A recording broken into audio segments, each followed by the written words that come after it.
know pilots worry about an engine failure, there actually is one in-flight emergency that is more serious, and that is an in-flight fire.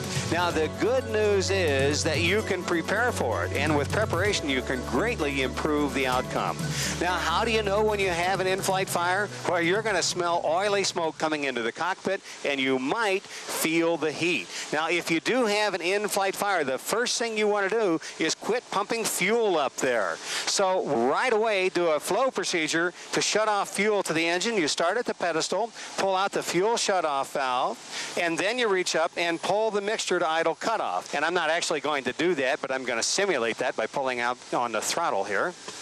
And finally, turn off the master switch. And the reason you want to turn off the master switch is if you had a fire up there, it burnt the insulation off the wires, and that could cause a short that could reignite a fire.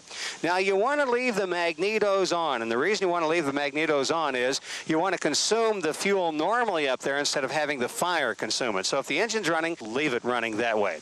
You want to try and isolate the fire from the cockpit right away, so shut off the cabin heat and air vents. Now, if you did have your engine running in the first place, well, you just shut it off. So in addition to your other problems, you also have an engine out emergency problem. Now, you don't want to attempt to restart the engine because you'd have to pump fuel up there again to do that, and that is not a good idea.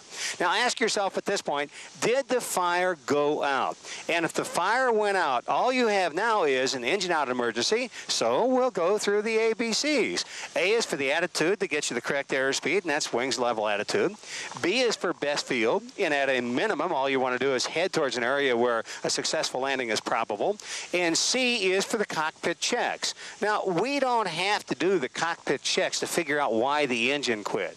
We know why the engine quit. We just shut it off. So we don't need to worry about that. Now, if the fire did not go out, it's time to start getting this airplane down as fast as we can. And to do that, we're going to establish the airplane in a dive at 100 knots. And this 100-knot dive will do two things for us. First of all, it'll help get us down, which we really do want to do. And secondly, it might blow out the fire, which would be a good thing. Now, at this point, if time and altitude allow, you should pick up your checklist for the engine fire during flight.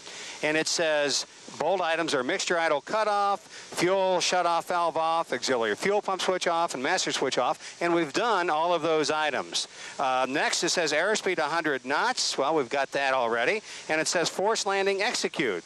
I think we think of that on our own, don't you?